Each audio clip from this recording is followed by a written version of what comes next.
నమస్కారాలు. నాకు ఈ రోజున చాలా గర్వంగా ఉంది. 1983 నుంచి పార్టీలో ఉన్న మనిషిగా ఈ రోజున న్యాయవాది మిత్రులందరూ కూడా చంద్రబాబు గారికి సానుభూతిగా ఈ రోజున ఈ కార్యక్రమంలో పాల్గొనడం చాలా సంతోషించవలసినటువంటి విషయం. ఈ విషయంలో ఈ రోజున మా న్యాయవాద మిత్రులందరికీ కూడా ప్రధానంగా తెలియజేయాల్సినటువంటి కొన్ని విషయాలు ఉన్నాయి. కాకినాడ ఇంతవరకు అందరూ అన్ని విషయాలు చెప్పారు.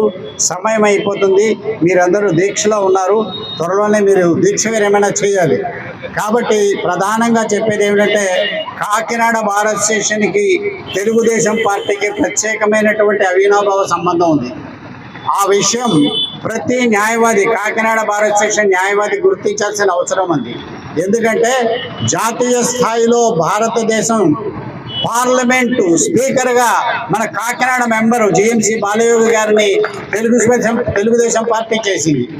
అలాగే ఆంధ్రప్రదేశ్ రాష్ట్ర శాసనసభకు స్పీకర్గా యనమల రామకృష్ణుడు గారిని కూడా స్పీకర్గా చేసే స్థాయికి తీసుకువెళ్ళింది తెలుగుదేశం పార్టీయే. అలాగే మీ అందరికీ తెలుసు, చాలా మందికి తెలిసిన మన వంగ గీత గారు కూడా మన బార్ సభ్యులే.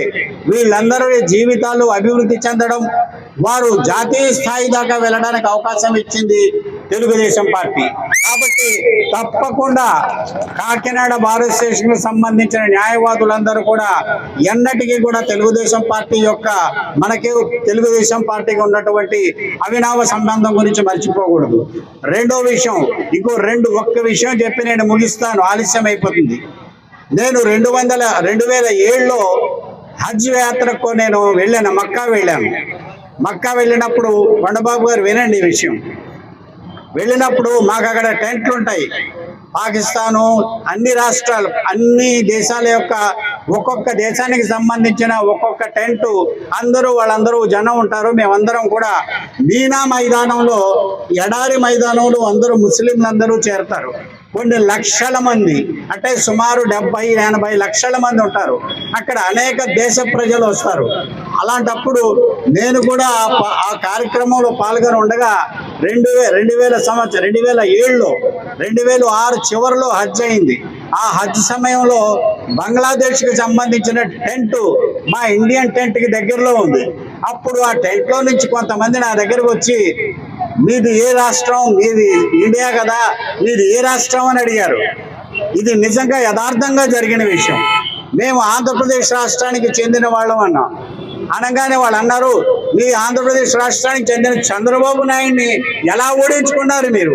మీ చంద్రబాబు నాయుడిని మా దేశానికి ఇచ్చేసి ఉంటే మీరు ఎంతో అభివృద్ధి సాధించేవాళ్ళం. మీరు అది ఆలోచించడం లేదంటే అలాంటి మనిషి మీకు దొరుకుతాడా అని చెప్తే ఆ రోజు ఎంతో గౌరవపడ్డాను. అది చంద్రబాబు నాయుడు యొక్క గొప్పతనం. మరొక విషయం, ఇంకో చిన్న ఉదాహరణ చెప్తాను. ఆ తర్వాత మేము ఆపరేషన్ చేయించాను. 6 లక్షల రూపాయలకి హార్ట్ ఆపరేషన్ చేయించాను ఒక పేద పిల్లవాడికి. అది సుమారు 6 గంటలు అపోలో హాస్పిటల్లో ఆపరేషన్ జరిగింది. ఆపరేషన్ అనంతరం అన్ని బిల్లులు ఆ రోజు ముఖ్యమంత్రి ఎవరు రాజశేఖర రెడ్డి గారు ఈ డబ్బులు ఇవ్వగా, అయినప్పటికీ కూడా చివరిలో సుమారు 1,20,000 రూపాయలు ఇంక ఇవ్వలేదని చెప్పి డిశ్చార్జ్ చేయకుండా అపోలో హాస్పిటల్ వాళ్ళు ఆపేశారు.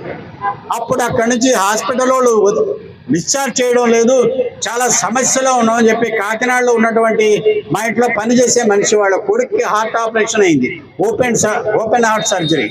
అప్పుడు ఆవిడ ఏం చేసిందంటే, చిరంజీవి గారికి ఇంటికి వెళ్ళాను, మాట్లాడలేదు. అలాగే చూద్దామమ్మా అన్నారు. అక్కడ 5-6 అందరూ అపోలో హాస్పిటల్ దగ్గరే చాలా పెద్ద పెద్ద యాక్టర్లు ఉన్నారు. అందరి ఇళ్ళకి వెళ్ళింది, ఎవ్వరు కూడా స్పందించలేదు ఆ రోజు. అప్పుడు చివరగా చంద్రబాబు నాయుడు దగ్గరికి మన తెలుగుదేశం పార్టీ ఆఫీస్ ఉంది కదా, ఆఫీస్కి వెళ్తే చంద్రబాబు నాయుడు గారు ఆఫీస్లో ఉన్నారు. నన్ను అడిగింది ఆవిడ, సార్ మేము చంద్రబాబు నాయుడు గారి దగ్గరికి వెళ్ళమంటారా అని. వెళ్ళమ్మా అన్నాను.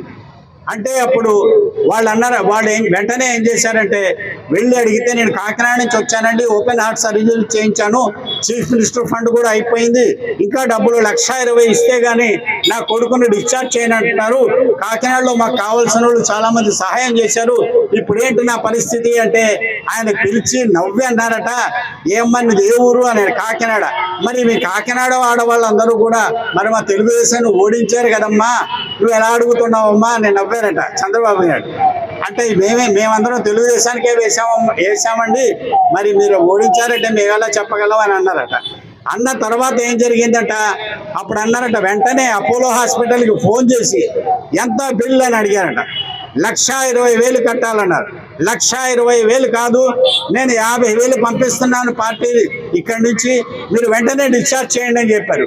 ఆయన 50,000 ఆ రోజున ప్రభుత్వంలో లేకుండా, అధికారంలో లేకుండా 50,000 ఇచ్చి వెంటనే డిశ్చార్జ్ చేయిస్తే వెంటనే ఆవిడ్ని మిగిలిన ఎన్ని గంటల ఆపరేషన్, అప్పుడు 6 గంటలు సర్జరీ జరిగిన ఆపరేషన్ గురించి అనేక విదేశాల టీవీలు వాళ్ళు కూడా ఇంటర్వ్యూ చేసినప్పుడు ఆ ఇంటర్వ్యూలో చెప్పింది, చంద్రబాబు నాయుడు గారి దయ వల్ల నా కొడుకు ఈ రోజున బయటికి డిశ్చార్జ్ అయ్యి వచ్చాడు, ఆయన ప్రభుత్వంలో లేకపోయినా అధికారంలో లేకపోయినా 50,000 రూపాయలు ఇచ్చి, ఆ రోజు చాలా ఎక్కువ అది, 50,000 ఇచ్చి డిశ్చార్జ్ చేయించారన్నారు. ఇలాంటి సంఘటనలు ఎన్నో కోకొల్లాలు ఉన్నాయి చంద్రబాబు నాయుడు గారి. అందువల్ల మనమందరం కూడా తెలుగుదేశం పార్టీ ఏమిటో, దానివల్ల ఎంత అభివృద్ధి దేశంలో జరిగిందో, విదేశాల్లో కూడా మనకి ఎంత గొప్ప పేరు ఉందో అన్న విషయాన్ని మనం గమనించి తప్పకుండా రాబోయే కాలంలో తప్పకుండా తెలుగుదేశం పార్టీ విజయం కోసం ప్రతిదా న్యాయవాద మిత్రుడు కూడా పనిచేయాలని చెప్పి కోరుకుంటూ అవకాశం ఇచ్చిన పెద్దలందరికీ ధన్యవాదాలు తెలియజేస్తూ సెలవు తీసుకుంటాం.